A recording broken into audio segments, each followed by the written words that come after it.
Hello, everybody. This is Gerald Salenti, and it's Tuesday, November 12th, 2024.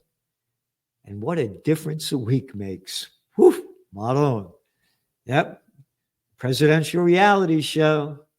And of course, you know the way we had looked at this whole thing. I mean, just take a look at some of the covers.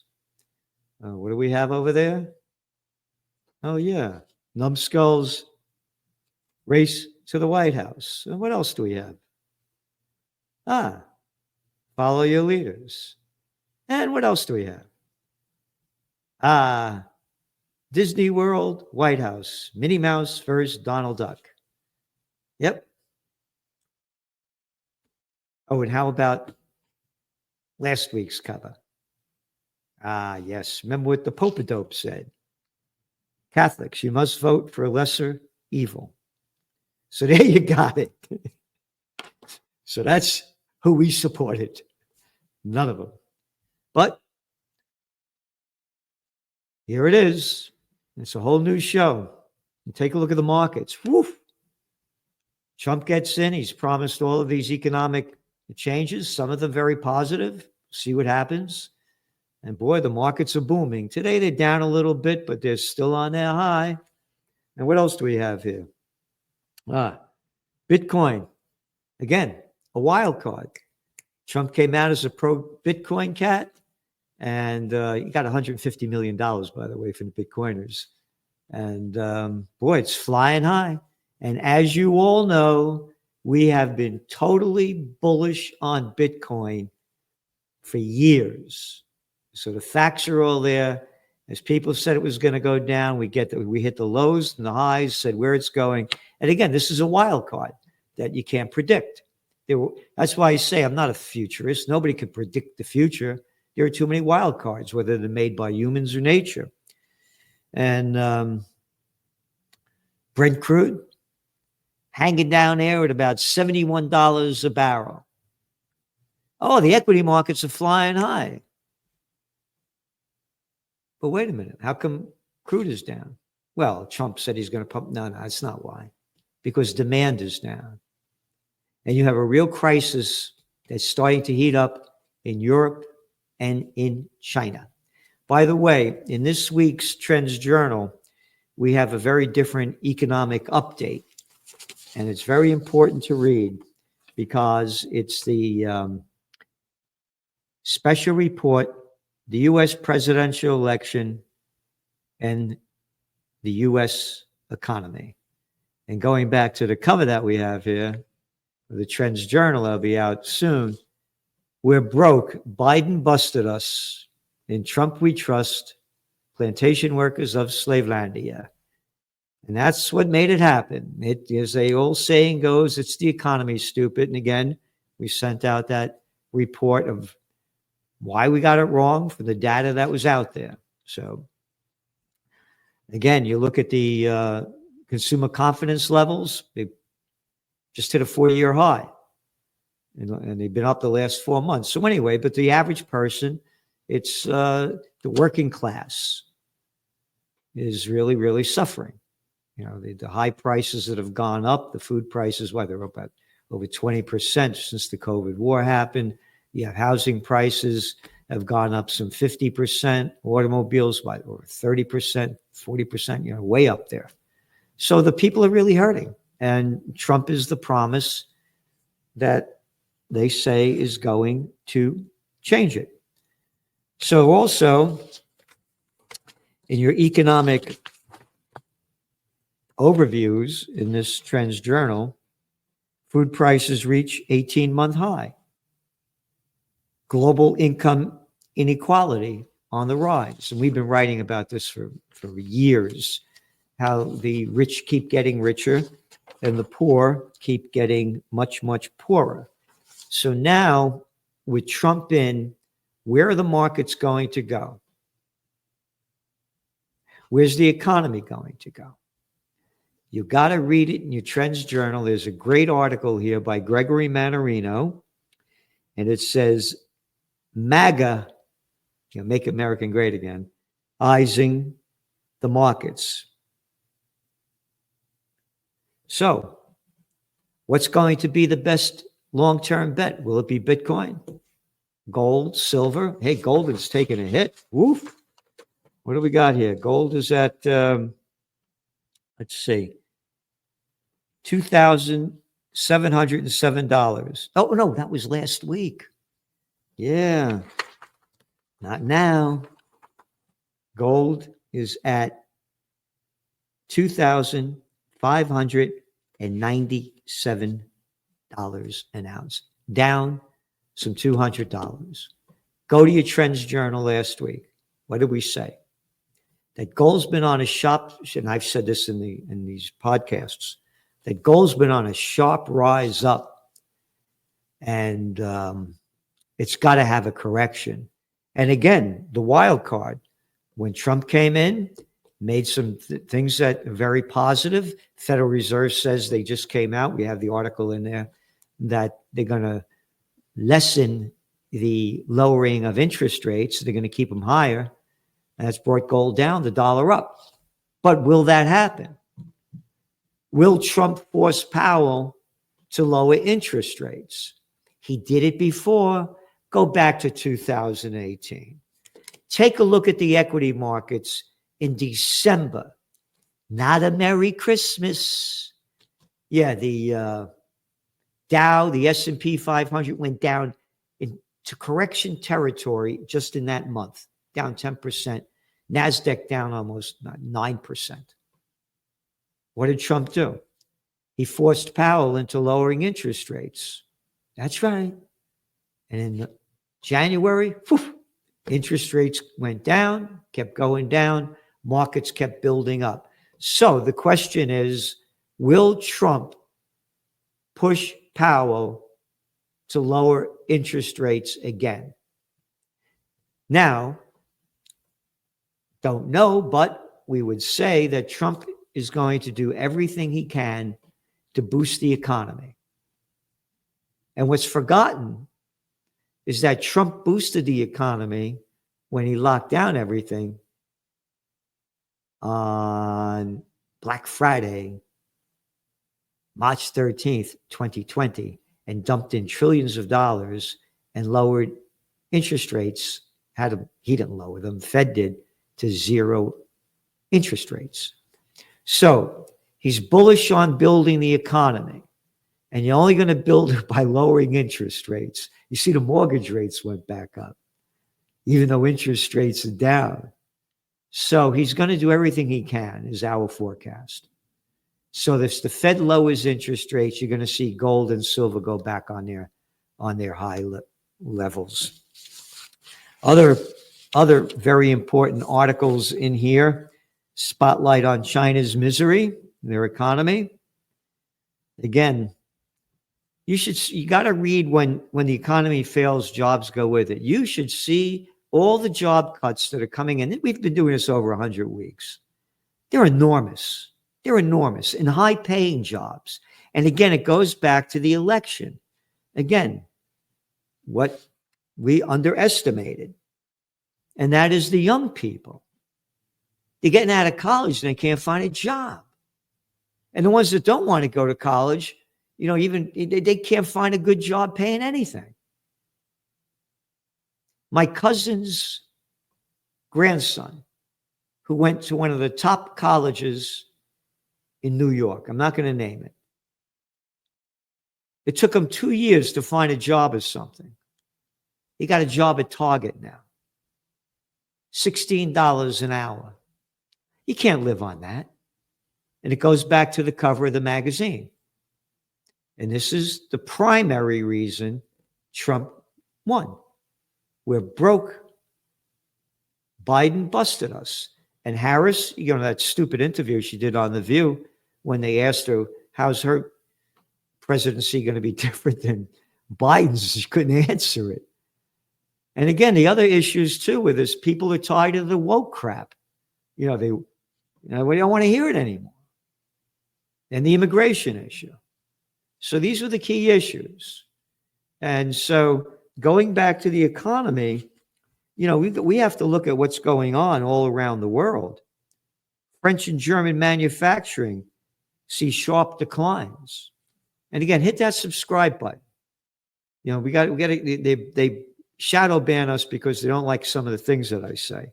So we need your support. Collapse of German government leaves economy in limbo. I mean, these are all facts. So what's going on here is not global.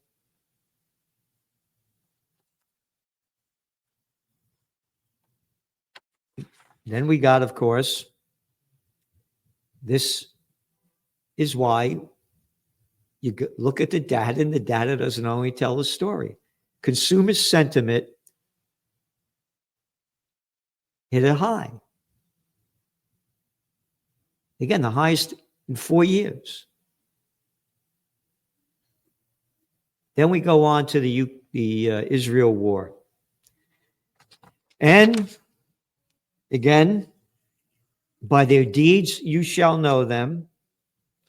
And it looks like Trump is going to be very, very pro-Israel war. Why? Well,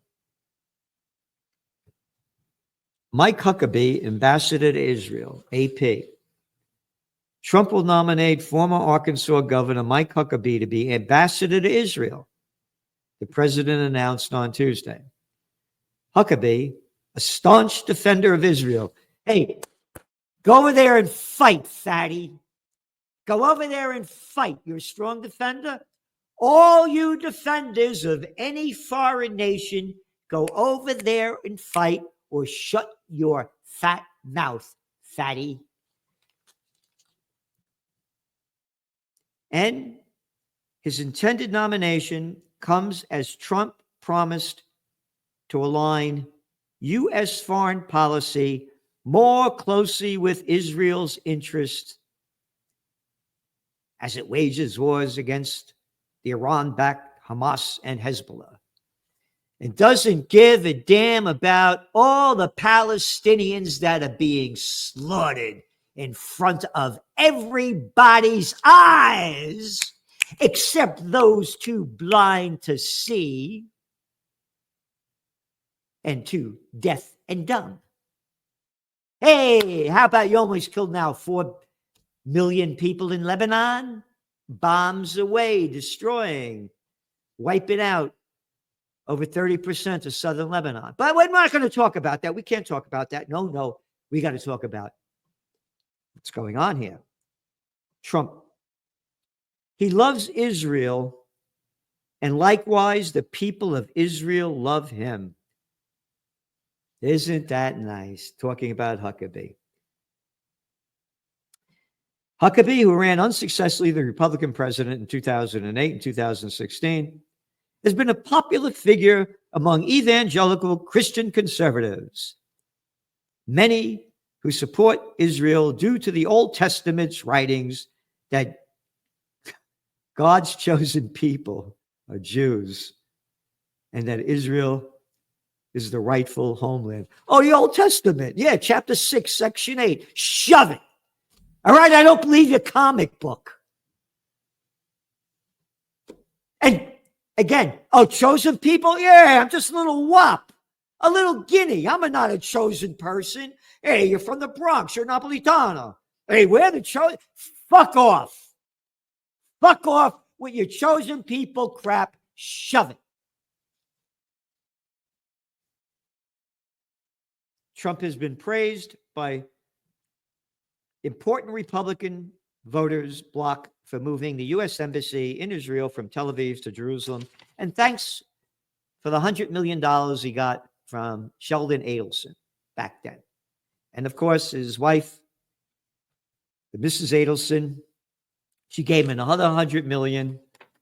As we write now a letter to the subscribers, on the foreign policy side, Trump seems intent on earning the $100 million Israel booster Miriam Adelson gave him. He selected Representative Elsie Stefanik, who won the Miriam Adelson Defender of Israel Award, to serve as America's UN ambassador. And reports indicate he'll ask Senator Mark Rubio to be Secretary of State. Of course, Trump once called Rubio the perfect little puppet. So the perfect little puppet got his puppet job. This little clown, the fucking Secretary of State, Blinken, Rubio, Greenberg, Iceberg, what's the difference? Yep. So as a candidate, Trump was for peace, but considering those that he has selected so far and the others that we put out there, it doesn't look it that way. Very sad. I hope, again, I agree with Trump on a number of things, but again, I didn't support RFK, and RFK had a good shot in the beginning. You look at him in the very beginning, his polls numbers like 15%. Then he came out pro-genocide. Boop, bye-bye, want my money back. I donated to him. So this is a serious issue, because if they escalate this Israel war, it's going to be nuclear war. And it looks like they may do it considering the people that he's selecting. And again, it's the same club, the same clown club. Nothing new so far. Humanitarian head, suffering in Gaza almost unparalleled. Northern Gaza, a hellhole as ethnic cleansing continues. And guess what? America's selling Israel another $5.2 billion of F-15 so they could keep bombing the people into destruction. Yep. We have the Gaza death toll, the Lebanon death toll. Oh, again, great articles in here by Dr. Joseph Mercola. Pretty Toxic, a documentary unveiling the dangerous side of the beauty industry. Yep. And again, Great Trends in Technocracy by Joe Duran. The Technocracy Man is one of his books. AI, Declining Human, The Synthetic Devolution, Be Human. You go to Amazon, put up Joe Duran, and if you want to know about technocracy, you're not getting a better deal than anywhere, any place than the Trends Journal. Trends in cryptos. And again, we've been on it. We've been on it. You don't get everything right all the time. So take it easy. Oh, I'm perfect, fuck off. Anyway, and then the presidential reality show. Time for a third party. Yep. 43% of Americans identify as independents. We need a third party. Again, as you saw by the covers of the Trends Journal magazine, it's a crime syndicate. We don't support any of them. And again, they just brought the criminals. Trump got them. All the clowns in the show are now at the top. Yeah, oh, not all of them, but what's going on so far. And Trump benefited from surge of support from young voters. Again, yep, they're really hurting. And he appeals to the working class. And very important. All those celebrities, I have a fucking bullshit word. Springsteen, Beyonce, one after another. They all came out. Taylor Swift. All these people that came out for Harris meant nothing. Meant nothing. Celebrities. It used to mean something. Once upon a time, there was a guy by the name of Frank Sinatra. And he was the guy when John F. Kennedy ran that helped get him elected. Because Sinatra was big, young and old.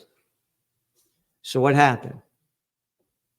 Oh, after he helped him win, JFK was supposed to go out and visit Sinatra out in California. Sinatra even got a pad built so the helicopter could land. And then Kennedy said no.